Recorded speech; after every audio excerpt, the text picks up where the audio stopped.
Hi and hello, watch fans, and welcome to another edition of The Real Time Show with me, your friendly neighborhood watchmaker, Rob Nuds, my friendly co-host all the way from Amsterdam, Alon Ben Joseph, and our illustrious guest, Romaric André of Seconde, who has some very exciting news to share with us due to a release that has dropped very recently indeed. Romaric, welcome to the show. How are you, sir? First of all, thank you for having me, and I'm doing quite well, and it's a pleasure to be there with you two guys. You must be one of the busiest men in the watchmaking industry right now, because every couple of weeks I turn around and I see a new collab. Could you tell our listeners, firstly, where you come from, what it is you do, and what you've done so far before we get into the future, which is looking very exciting? To make it short, I graduated a business school almost 20 years ago, and I failed after that. What I mean by that is that I tried to start a company quite connected with the watch world, but not really, a little bit, but not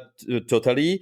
And I kind of experienced a failure a few years after I started this company, and I was a little bit lost, and I wasn't sure, and I didn't know what could I do, and I wanted to stay in this watch world, and the easiest path I found was, let's buy some vintage watches and let's have fun with them. And I started that without really having a clear idea where that would lead me.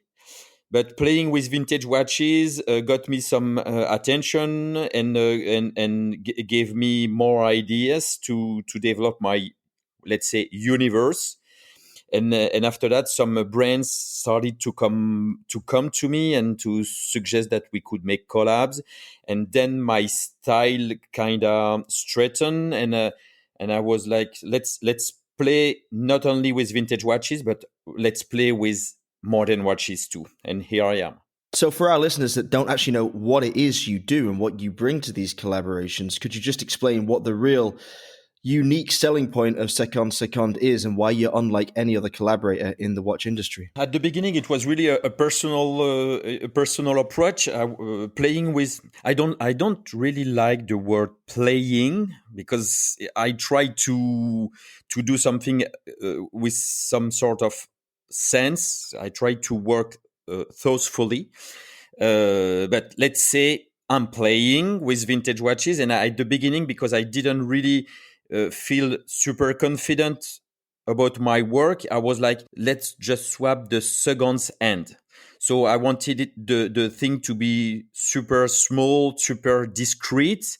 So I take one vintage watch and I just swap 1 seconds end. And then the confidence growing, I was like, okay, instead of having just a little details, little seconds end swap, let's have a bigger design on this seconds end. And then, okay, let's play with the hour hands as well. And now I'm not only playing with watch hands, but I'm also playing with dial design, with packagings, obviously. But so my action started really like on a super small detail, and my action is growing. So I can really convince brands now to disrupt their dials, to disrupt their case and stuff like that. And I try to be a little bit irreverent. I don't really follow the brand's DNA. I don't really want to go their way. When a watch brand comes to me, I try to do and to propose them something that they could not do themselves. For our dear listeners that are not that aware with what Romaric does and his brand Seconde, which is spelled Seconde, which is French for second. And you just explained where the name comes from. The funny thing is, Romaric, you are, in my humble opinion, the most funny gentleman in the whole watch industry. And we could say that the baseline is very low, but in your defense and your compliments, you are literally a guy with a great sense of humor, and it's almost ironic humor. And I would dare to call you the Jerry Seinfeld and Larry David of the watchmaking industry. Coming from the banking sector, where did you find your mojo to be so artistic and funny? So thank you for these kind of compliments. I think you are exaggerating, but I take your compliment. It's really nice from you. You know what? I'm a complicated guy because I would say I don't want to be funny because I'm scared about funny things because sometimes funny things don't last. So I'm always a little bit. How can you say that? But I want to make I want to create that little smile on your face, and at the same time, I don't want to be only that. But and then you can understand. I like your comparison because I would say there is kind of irony in what I'm doing. There is some satire. I would say that I try to be satirical more than funny. But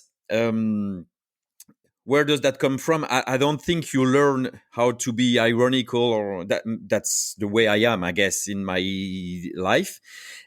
I would then, about the artistic and visual universe that I created, I didn't know I had that in me because I haven't been practicing that. I don't really know how to draw. I didn't study design or whatever. So that's really something that happened at the beginning of the project. Is what it was like. Okay, you've got a concept. I've got a concept. I'm gonna hijack vintage watches, but then you have to show them to the world. So you have to post, and in what kind of background, in what kind of visual universe am I gonna place my watches? And then because I don't really, I'm not super technical with the drawing softwares and stuff like that. I went super minimal. Sometimes I say I'm a paleo, paleo design. So I'm using papers as background. I'm using stationary products, really simple, really easy to access little products to create some kind of background. And I like that, and that's one of the best compliments I receive is when some people from the creative world are telling me, "You've got a universe, you've got a touch." And I didn't know I have that. I think it was just by doing things. So I started, I did, and it kind of worked, and I was like, okay, so let's stick to that. And yeah, that's a really big part of my pleasure. It's to develop and to go further into that universe and to try to make it like a little bit like a brand. It's a big word, but you know what I mean. I totally understand what you mean, and the beauty of it is you hit the nail on the head. I didn't say that you're funny. It's fun what you do, but indeed it's satire what you do. Yeah. And that's why I called you the Seinfeld of the watchmaking industry, and Larry David is a square too of that satire. And if you open your website, which is seconde-seconde.com, I mean, you immediately punch people in the face. There's a picture of you on there, doodled stuff on it, and it says, "I vandalize other people's products only because I failed at building mine." If that's not humoristic and satiric, then I don't know. But it's beautiful. Now, for our listeners, you started 5 years ago with Seconde. You've done Celsius, which I think was an amazing project. Is that what you meant that failed? Yes, because it's, I had to make it quick. So I said I failed.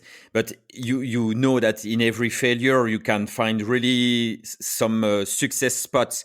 And we had some success spots because I met people that I'm still doing, not really business, but I met people during this journey that I'm still really connected with, and I met an incredible industry, all the suppliers of the watch industry that I met at this moment. I'm still in touch with them.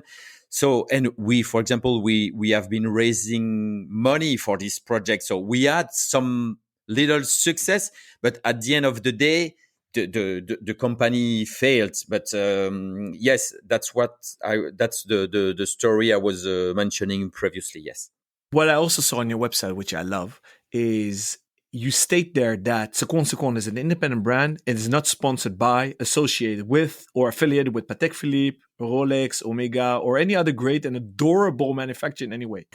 And then you write in a bold font, which is a type machine font, we are pretty sure they love our tribute, though. So that says it all. My question to you is, you are a brand. I agree. Did you intend from day one to make your own watches? And if not, 5 years later, do you want to? I started like, I'm gonna work on vintage watches forever. I was not sure that brands would like it on the long run. So that's why I'm kind of suggesting that they are adorable and blah, blah, blah. But that was the plan at the really beginning. After that, the collabs part came, but I did not see that coming. Now it's like a big part of my work, and I'm really having fun, and it brings me many opportunities to work and to disrupt a little bit the products of those brands. But I don't think that Seconde will make a watch one day. I'm not a watch. Seconde is not a watch brand. Now, if you're asking me, Romaric, are you dreaming of one day launching your watch brand? I will have to say yes, because we are all like that in this industry. At some point, when you got the confidence and you think that you have it, I'm not sure I'm having it, but the confidence is growing, and you're like, I should. So yes, myself, Romaric I'm really thinking one day. I'm dreaming about that. I don't know if it will happen, but I'm dreaming about it. But I do not think that Seconde is the point of Seconde is to be an outsider, ironical outsider. I cannot, as Seconde, decide that tomorrow I will launch something and I will. That what you mentioned on my website said it all. Seconde has failed. Seconde failed to build his own product, and that's why I'm so satirical, ironical, and a bit envious. And I'm a little bad guy, the frustrated little bad guy that is playing with others. That's who I am right now. Seconde should stick to that, I guess. I love the analysis. I love the self-reflection, and you confirm that you literally are the Larry David of the watch industry. So I beg you, please do start making watches. And the segue for that opinion is that you know that both Rob and I are great friends of George Bamford. He's been on the show. And I am going to ask you the same question we asked him, which was basically maybe the core of it all. And you guys teamed up because he is or was the king of collabs. Sure. And pun intended. And I hope you're listening, George. Romaric stole the crown from you, but you guys are both not envious. So you teamed up and you made cool collabs as well. And he also made his own watch brand, which are amazing. And I've owned a few. The question I asked him, Romaric, when is it an overkill in the quantity of collabs you do? Do you feel that you are saturated in what you do? Or are there too many Seconde, or when is too many? That's a good question to ask. That's a tough question to answer. But that's a question I'm asking myself every day. I like to be scared. I like to be vigilant. In this business, in this industry, we are all like, come on, another collab. I'm not talking only about me here, but we are all like discussing the possibility of a collab fatigue. But then, I don't know. Because when a collab is bringing something to the table, we're like, okay, so another one. This one is relevant, and yes, there is another one relevant here. So I don't know if it will happen. Guess sometimes collabs may be a little bit more lazy. That's maybe why sometimes we consider that this collab trend may end one day. For myself, I'm the way I'm answering this fear that I have is that try to bring something that you have not done before. So that's difficult because I'm known for playing with hands. So I sometimes I need to stick to that to bring that DNA. And we could say, okay, we got it. You just change one hand. Okay, that's clear. Okay. But maybe if I'm not really changing my style, I may change the way I'm marketing it. I may change the story, the way I storytelling the thing. Let's take the example of the collab I'm launching tomorrow. For me, or for someone outside of my for someone in my audience, you could say, okay, again, that's just another hand on a vintage watch. Okay. But for me, that's new. What's going to happen tomorrow? That's new because I've been collaborating with Gray and Patina. Those people are based in US West Side, and they are vintage watch dealers. I have not done any collab with a vintage watch dealer, and that's a new concept. I've been working on vintage by myself. I've been collaborating with modern watch brands, but now what could I do with a vintage watch dealer? So we'll see. You will see that, and that's another story for me. So I'm not boring myself. So I assume that it will not bore my audience. But yes, I need to be extremely vigilant. I need to be cautious. And right so far, the key is that, Romaric, are you boring yourself? And if the answer is not, I assume that it will not bore my audience. I think that's a really good, healthy way to look at it, and certainly one that promises a long-term project rather than just short-term flashes in the pan. The fact that you can keep reinventing not what you do, but how you do it and with whom you pursue these collaborations. And we'll talk more about the collaboration that you recently released, of course, because we are recording this episode on February 22nd, one day before the anticipated drop with Gray and Patina. You and I tried to, and maybe you still are trying to work with Bulgari on a project when I was at Fratello, and that was something else again that you and I had to discuss for weeks to try and figure out a different angle to appeal to the brand. And it was fascinating just to get a glimpse of your creative process and the way that you can reinvent your story and your angle of attack to make it fit whomever it is you're approaching. What I'm interested in, having sort of been part of that process with you on one occasion, just seen behind the curtain, what's it like when you approach brands now? Do you still get a lot of pushback with your concepts? Because you said right at the top of the show, you tend to go there with your idea, and that's it. You know, it's signed, sealed, delivered. If you want it, take it. If not, I'm not going to play your rules. I'm my own man. I do it my way. I guess in the early days that was more difficult than it is now. But what's it like now? Just give us a bit of a feeling for what it's like for you in that situation. It's really diverse because there is a big diversity in brands. You have these big brands belonging to groups, and you've got those little agile micro brands, and you can imagine that the way I'm communicating with those two type of brands is really different, and it really depends. Sometimes brands are coming to me, so they know and they already are in line with what I'm doing, the way I'm teasing, the way I'm marketing the projects. So it's super easy, and I'm a little bit like, okay, you are coming to me.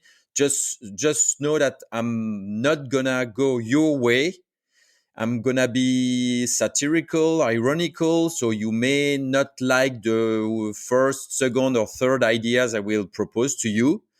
And sometimes it works, sometimes it doesn't, but it happens. And with bigger brands, I mean brands that are more uh, a little bit more less agile, because they are bigger and they have to, it's not only one person you have to convince, but it's like a panel of person you have to convince. And it's obviously it's more complicated, but it's super challenging and super exciting as well. So really depends. Sometimes that's me, I have an idea and I try to push it. Sometimes the brands are coming to me. That's really different. It's a fascinating insight to the inner workings of the watch industry for our listeners, I'm sure, because every single project that you announce looks not similar in the nature of the project, but it looks polished and it looks well presented and it looks as if it were produced in a formulaic way, shall we say. It looks like, oh, that's a Seconde collaboration with fill in the blank, whatever brand it is. Mm-hmm. And it looks like it makes perfect sense from the outside and that there's a really smooth plan and a well followed route to that conclusion. But we see now that some projects begin when you approach a brand. Some begin when a brand approaches you. Sometimes it could be a chance meeting, I guess, at a watch fair where you have a chat and say, oh, let's do this. Or it could be an alignment of brands that makes sense, or alignment of personalities behind the scene. And it's all a bit beautifully chaotic, I guess, like the creative process.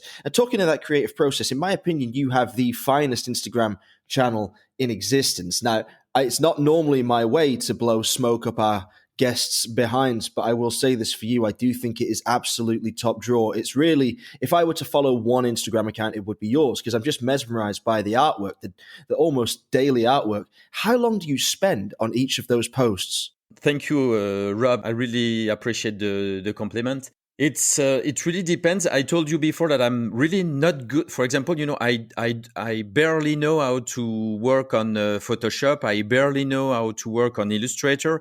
So my way to dodge those inabilities of me, it's that I'm working like real objects, real papers, and I take a picture of it. So instead of working digitally, I try to create my setups with real things, with real little objects, and then I take the picture.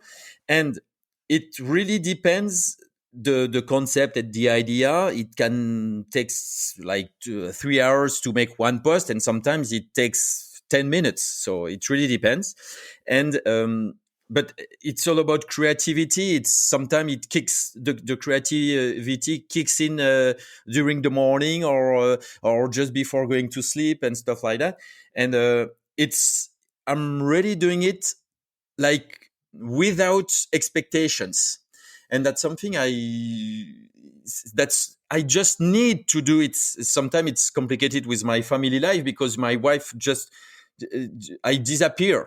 I just because I want to do something, and we are on a Saturday morning, and I disappear for 1 hour because I have to, and there is no point of doing it. There is it's just reacting to, for example, it's reacting to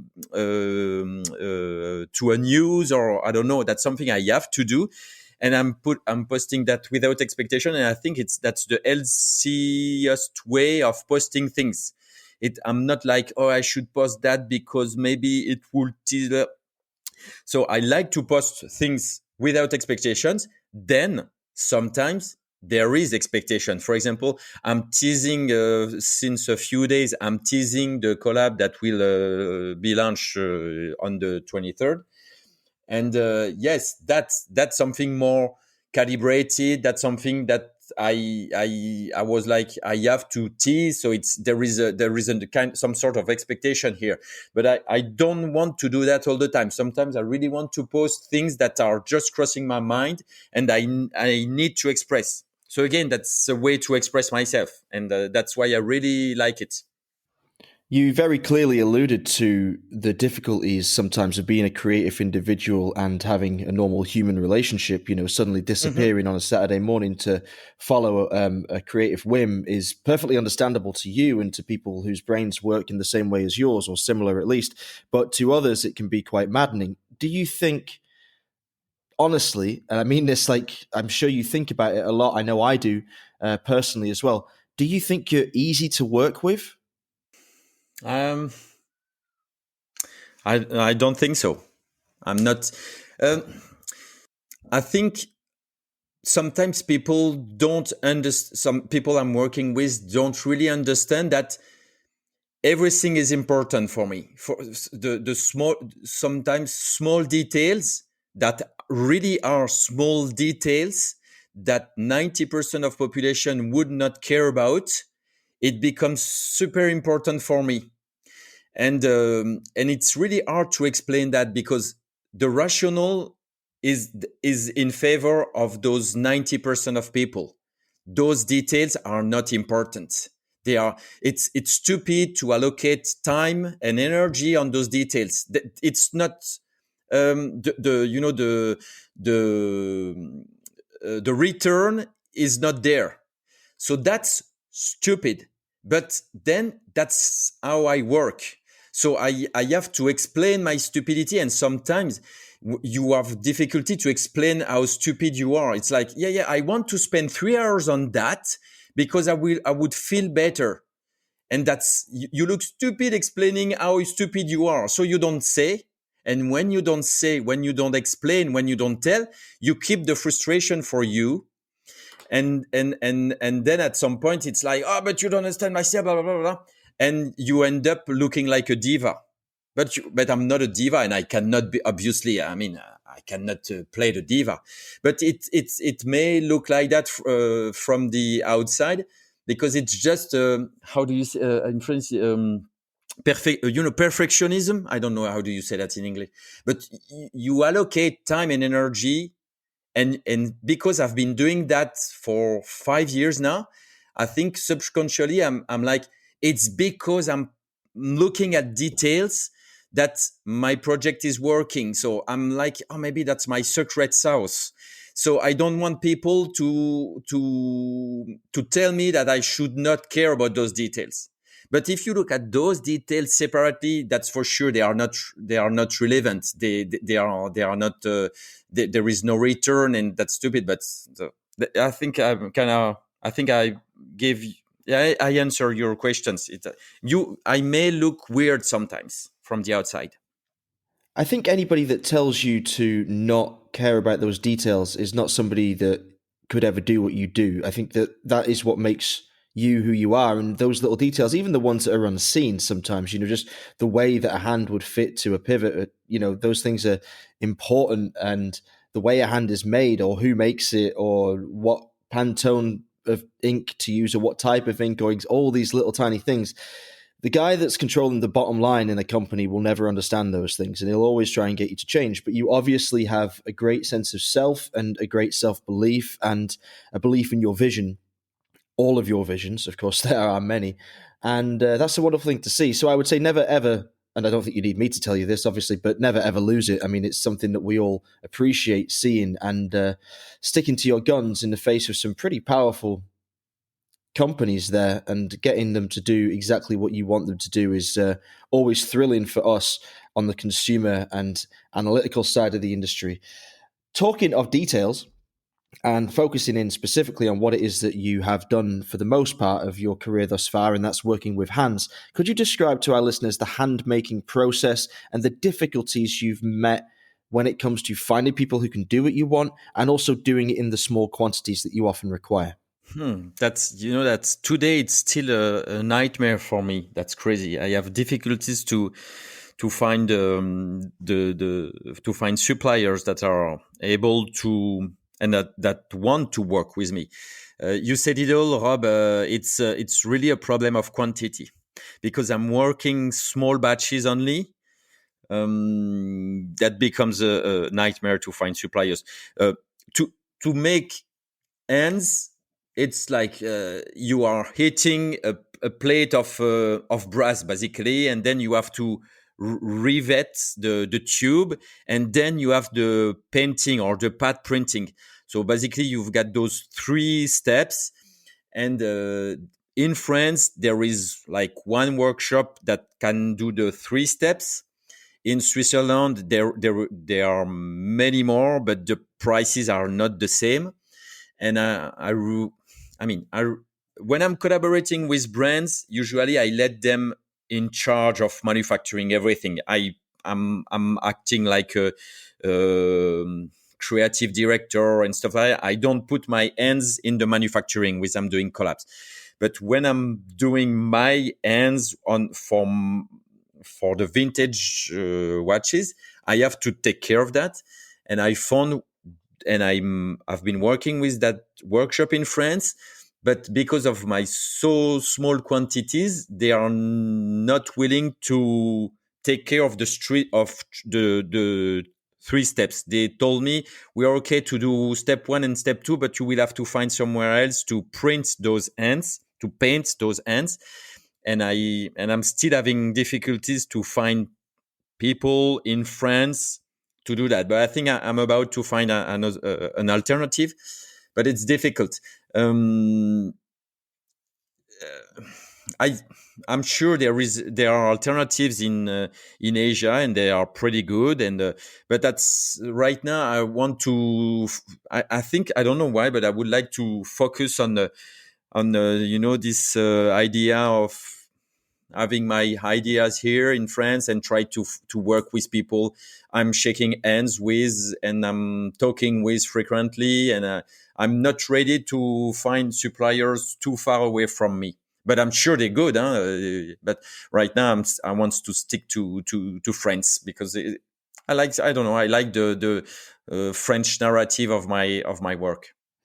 I mean, there's plenty more meat on the bone, as we say. There's a lot of collabs that have been and gone and plenty more to come. But in the future, who knows what you could do with the brands around you. I mean, you haven't even done a real-time show special yet, so we have to keep you around in Europe until we get that one out of the way. Every time. I can't help myself.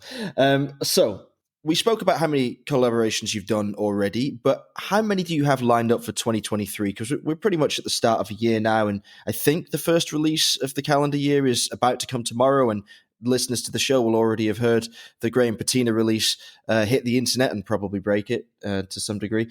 How many more can we expect in 2023, if you can say? Right now, it's difficult to tell you because some of them are depending on the manufacturing delay and stuff like that. So I don't know, maybe they will happen in this year or maybe the next, but I would say expect a rhythm of 1 collab per month for this year.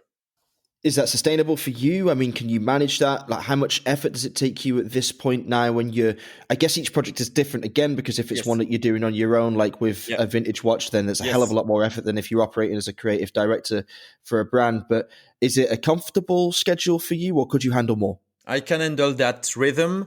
I'm not sure I could handle more, because when you're making a collab, you have to find a concept that works first for me, and then you have to express that concept to the audience. So what is gonna be the medium? I have to think about the teasing, or about the storytelling, or about are we shooting a little video? Are we shooting? It's the external, it's the outside work that takes time to think about and to implement and to execute. So I think that 1 collab per month, it's a good rhythm for myself and for the audience as well, to not all the time be. I need some time between 2 collabs, because I want to post stuff that are irrelevant. I want to post some stuff that don't have commercial purpose, that don't I want to post stuff that are not supposed to be converted in anything. So I think I can handle that kind of.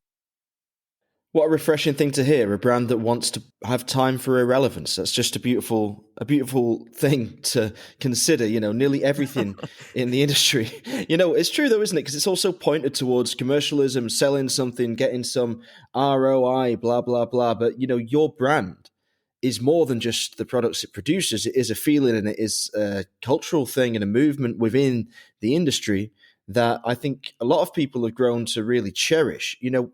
The word disruption is used frequently by Yeah. brands that don't have anything to sell. They are just trying to sell you a story, normally a complete bag of lies. But I would say for one of the only times in my career, I'm comfortable applying it to what you do. You do disrupt the industry, the established order. You have this swagger that comes across in the products because of your adherence to your design codes and your beliefs and not bowing to the brand, which is in contrast to many of the collaborations that do exist. Because most of the time, let's take the examples of when I've worked with brands directly, I've always preached to my design team, we must respect the DNA of the brand. A special edition should look like it could be part of the normal collection, and people will wish that it was, but it isn't. That's my goal when I go into a brand and say, okay, I'm going to design a watch for you. I'm going to make you something that looks cool. Now, you kind of do not the opposite because it's so special. Obviously, it couldn't be part of the regular collection, but you have the opposite ethos. And it's so valuable for us to see what that looks like in execution. Now, tell us a lot actually about this release with Gray and Patina. What is it? What have people been looking at for the last few days on the internet? Why did you do it? And anything else you want to throw in there? With this collab, it was the story of people meeting. Or meeting through Instagram, but still it's meeting. So I met Curtis from Gray and Patina through Instagram, and we had good time chatting and stuff. And I loved the stories they were building around their vintage watches, and their showroom, their passions around watches, and so we were chatting and stuff like that, and I could feel that they were multi-passionate people. It's not only watches, but it's usually it's that they are crazy about cameras as well. They are crazy about surf. They are crazy about bicycles and stuff like that. So, and I'm not like that. I'm a little bit more unidimensional. I'm a little bit like obsessed with watches, and I don't have that many other passions, but they do. And I was impressed, and we talked, and they were telling me, we are impressed with what you do. So it was like we are sending compliments to each other and stuff like that. And at some point, I could understand that they were really into the street and street culture and the sneakers culture. And I was like, but I've got an idea with sneakers. I'm not personally a sneakerhead, but I always wanted to play on the Air King, the Air King, and I want to reverse that name, and it would go King of Air. And instead of talking about the sky and pilots and the jets, I was like, for me, the King of Air, it's a famous basketball player. I won't say his name, but everybody know who I'm talking about. And I wanted to play with this word Air King and to change it, to swap it. And then the sneaker culture came in, and so you can imagine that Air King, King of Air, a famous basketball player with famous sneakers. And I had this idea, and I didn't not really know how to. I could drop it by myself, but I was like, that could be fun to collab with a vintage watch dealers. I'm supplying the hands. They could sell the hands, but if you ask them, I guess they could supply the vintage watch, the vintage Air King as well. So it looked interesting to me to cross our audience, to work with people that are impressive. I'm impressed by them, by their capacity to be passionate with several domains.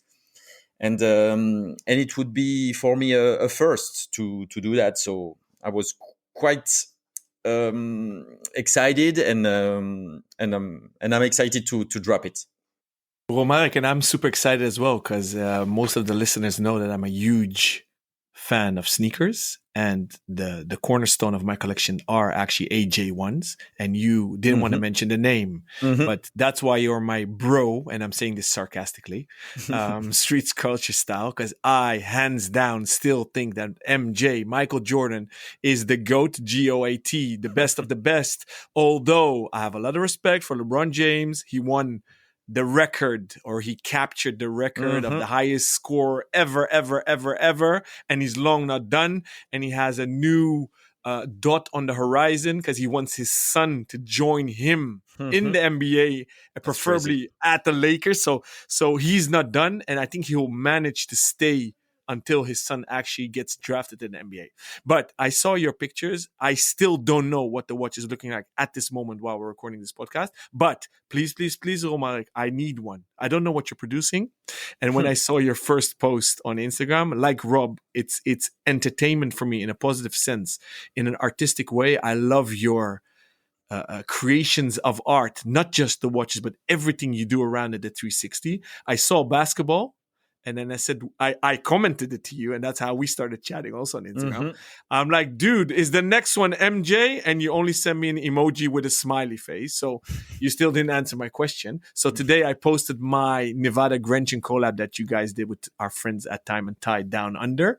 And I put on purpose my piece of art on my office wall, which is a drawing of the first ever AJ1s, so the Air Jordan ones. So I'm actually super excited. What time will it be dropping? It's maybe not that relevant right now for the show, but how do I obtain one? It's gonna drop on Thursday, 4 p.m. West Side Pacific time. So I think it translates in 1 a.m. on Friday for European Central Time. That's the 24th, right? February 24th. Yes. And there is no that many pieces done, but you can imagine that we limited the number to 23 pieces. Wink, wink. Gray and Patina are the people distributing, retailing the thing. So I'm not in charge of that, but we will discuss. That. Okay, so this is we're doing a bit of Back to the Future styled podcast recording now. So while we're recording this, I have no idea what the watch is, but when this airs, the watch is out. If I obtained one, guys, then we'll maybe do a product review or not. That's something I need to discuss with Rob. Now, since this episode will air after its launch, Romaric, would you mind telling us what it is? So you've got a Air Jordan sneaker pixelized, has a hour hand. And it's I mean the contrast is like crazy because it's a massive hour hand, and the pixelized look really contrasts super well with the vintage Hair King dial. And obviously you don't have to talk that much because it's so close from you when you see the hand and when you see the Hair King. I mean the story is done. You don't have to talk, and the connection that. Really, I like it because I brought this watch from the sky. Basically, I mean, Air King, it's all about sky, and I'm bringing back to the dust and to earth, and talking about sneakers that you put your feet in. So for me, it's like I'm bringing back the thing from the sky to the earth, but then it's still light because it's almost flying, because you know that MG was almost flying, right? Not almost, he literally flew. But listen, Romaric, you killed me now. One of my favorite Rolexes ever, vintage and new, are the Air Kings. I actually own modern Air Kings as well. The one without the 0 on the 5 and one with the 0 on the 5. You killed me. So for our listeners, Romaric is referring to the Rolex Air King. It's a match made in heaven. And I'm saying this maybe sarcastically, but I kind of mean it. Romaric, if I don't get one, I'm never going to talk to you again. If I'll see you in Geneva at Watches and Wonders, I'm going to ignore you. This is a serious situation because this probably couldn't be any better for Alon. So just for our listeners, this is the first we've heard of it as well. So it's the 22nd of February. We're recording.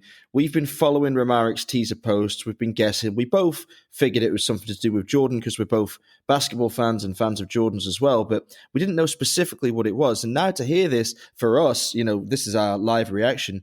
I'm pretty concerned about Alon's mental health in the near future. Rob, I'm gonna make it worse. Now I'm amping up the stakes. So Romaric, no. Don't threaten anyone, okay? Don't threaten anybody. No, wait. I'm going to take it very serious now. So Rob always makes fun of me that I'm a fanboy of a lot of watchmakers and watch brands and blah, blah, blah. And he called me a little fanboy of Romaric, which is truth.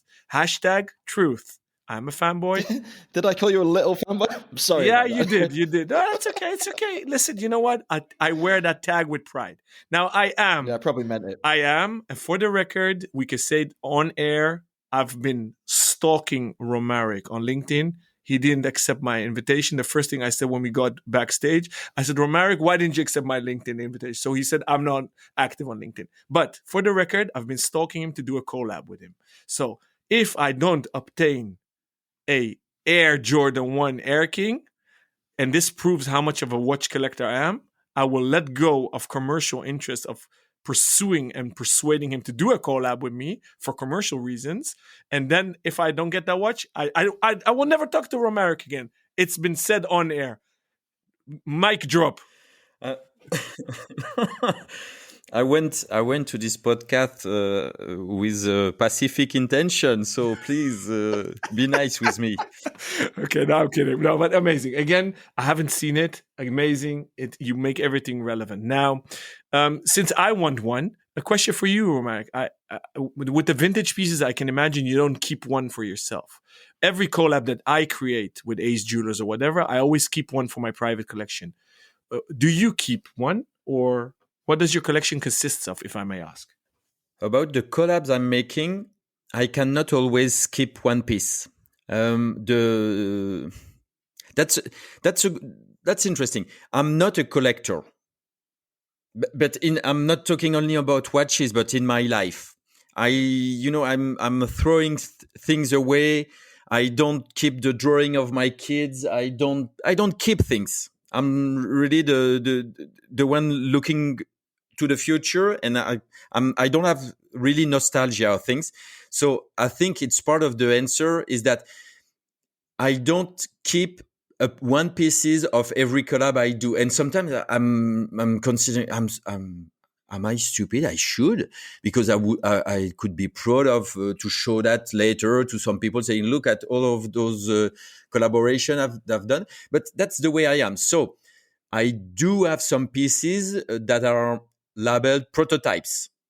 But usually when you've got small batch, small limited edition and stuff like that, I don't ask for a piece. That's the way I am. That's the same with the hands I'm selling directly for vintage watches. If I say there is 20 pieces, there are 20 pieces, and if they sold out, there is no more.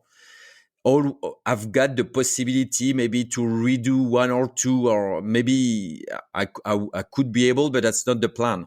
So for me, the thing is that I do keep picture of, my Instagram basically is my trophy room. I'm like, okay, everything will be there anyway. So there are pictures, and that's enough. I'm not that much of a collector. I don't really, I like to feel things, and I like to touch watches and stuff like that. But after I can sell them, and they are still in my head somewhere, and the feeling I add are still in my head. That's very interesting, actually, Romaric. So a question I've been meaning to ask you, actually, for some years: do you consider yourself an artist? No. Then for media purpose, I would say, when you are interviewed or when people are writing stuff about you, at the end of the day, if they label you an artist and you are I am systematically saying, no, I don't know, I don't think I deserve that, at the end of the day say, come on, you're gonna be an artist. It's easier to put you this label on the face and shut up. You are creative. You are making products in collaboration with band. You are an artist. That's it. So sometimes I have to accept this label because we don't have time to go deeper and stuff like. But artist for me, it's a big word because you either need to masterize a craft, and I'm not good drawer. I don't paint, and I don't really have a craft with my hands. So that's the first part of the answer. And then artists, for me, it has to be like really disruptive. You have to bring something to the world that nobody has brought before you. Am I bringing something new? I don't think so. Gérald Janta was making Donald Duck and Mickey Mouse hands on watches 50 years ago. So, there is many boxes to tick, in my opinion, before you can label yourself as an artist. So to answer, I let people call me that. I sometimes take the time to disagree and to say, no, you go too far. But sometimes I just say, okay, that's cool. And I have to be, reconnaissant. I say thank you if you consider me as an artist, I'm going to say thank you. I'm not going to say you are blind, but you know what I mean. I understand what you mean, and you're very humble, and you keep on proving this. I opened up the Merriam-Webster dictionary digitally, and artist is a person who creates art using conscious skill and creative imagination. B, a person skilled in any of the arts, or a skilled performer, or a person who's very good at something. So hereby, officially on the record, you are an artist. Thank you. Now, I don't want to ask an artist to choose between any of their creations. I guess a lot of these projects might feel like your children looking back on them now, given the amount of time and passion you've poured into them. But I am curious to know, if not your very favorite, what are, say, your top 3 or 4? Rob, it's not trying to play with you. I cannot. Like I said before, I'm really on the future. I'm thinking about what's gonna happen. I'm excited by the things that's gonna happen, because for me, they are pushing my personal boundaries. They are bringing a new layer to my work. So I'm really proud of what I've done, but all of that are steps. So you should, okay, I've got the picture. It's a stairs. You cannot say, I prefer the step 3 of the stairs. They are all part of the journey. So even when the collab or when the project is small, I'm proud of it, and I really like it because it's one step more to my stair. That's a nice way of putting it. But every so often you have to take an elevator. There are no stairs. Some brands, some collabs, some projects, they push you forward in a way that a single step normally can't. And yeah, I know what you mean. Every single step you've taken is equally important in itself to the whole. But is there one project that really blew you away at the time? Maybe not because of the actual project itself, maybe not because of like, that's my favorite hand that I've ever done, or I absolutely love that one, or I think that the combination of that and that watch and that brand is amazing. But was there a moment where you stopped and thought, holy crap, I'm about to make it. I'm about to do it. I think I have an answer for you. Obviously, when the brand is big, well known, it brings some sort of satisfaction. Like, okay, I'm talking with a big brand that even for example, my family is not really into watches. And when I'm working with micro brands, they don't know the brands. They don't know. And when you are talking with bigger brands, you've got some satisfaction because you can go back to your family saying, yeah, I'm talking with this brand. I know this brand. So you've got this social satisfaction. But that's not really for me what makes the things exceptional.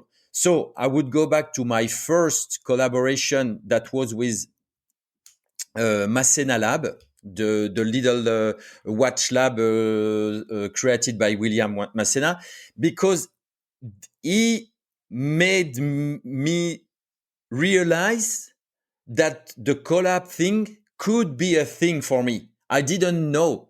I didn't think that brands would come to me. And he coming to me it was December. No, the collab launched December 21. Yes, I think like that. I get confused. 2021. Yes, it was in December 2021 or 2020. I don't remember. So he made me realize, okay, maybe my stuff is not only playing on vintage watches. Maybe I can leverage a little bit what I'm doing on modern on modern watches, and that was a turning point for me. So I was like, okay, that's something that makes the whole things really way more relevant now. To my big regret, we're slowly running out of time and we know you need to go. I have one final question for you, if I may, Romaric. What brand is your grill brand, not watch, that you haven't done a collab with and you really, really, really dream of doing a collab with? You outside the watch world? You can choose, or maybe do both, please. I'm really attracted to brands that are, for example, outside of the. I would answer outside of the watch world, and I don't know how it could materialize, but I would love to work with everyday brand. For example, you go Stedler, the pencil brand, or you go Fiskar, the scissors brand. This kind of everyday life, really understated brands. They are really they are brands because everybody know their products, everybody use their products, but it's not a brand that is showing off. They are showing off by because they are like in every household. And I would dream to work with those not so fancy but really respected daily in our daily life brands. That I don't have any idea, but that would be really my kind of thing. It's really out of the scope. It's a little bit what the fuck, and that's why I like this idea. What an awesome answer. Well, thanks for that, man. I really appreciate that and your time over the last hour. Alon and I have been like kids in a sweet shop, to be honest. And I think this has been one of our most fizzing interviews, would you say, Alon? Definitely. I really enjoyed it. And again, I'm dead serious. No Air King Air Jordan for me. No friendship anymore. Okay. Alon, you should watch your DM right now. No, I'm serious. Look your DM on Insta. I am looking right now. I'm looking. Oh. Okay. I did not need to hear that online. Okay, everybody, this is recorded on February 22nd, the launch of the Air King of Air with Gray and Patina and Seconde will already have launched by the time you listen to this. Hopefully you will have been able to secure one if you, like Alon, are already in love. If not, then keep your eyes peeled on whatever Romaric comes up with next, because I'm sure it will be absolutely thrilling. And as he said, there will be plenty more collaborations to come this year. Thank you for listening. If you would like to get in touch with us, you can do so via Instagram. You can find me there at RobNuds. That's ROBNUDDS. You can find Alon there at ALONBENJOSEPH, or alternatively, you can get in touch with us via email with your questions. I'm findable at rob@therealtime.show, and you can contact Alon at alon@therealtime.show. We'll be back next week with another Q&A session and another interview with one of watchmaking's finest. Until then, stay safe and keep on ticking.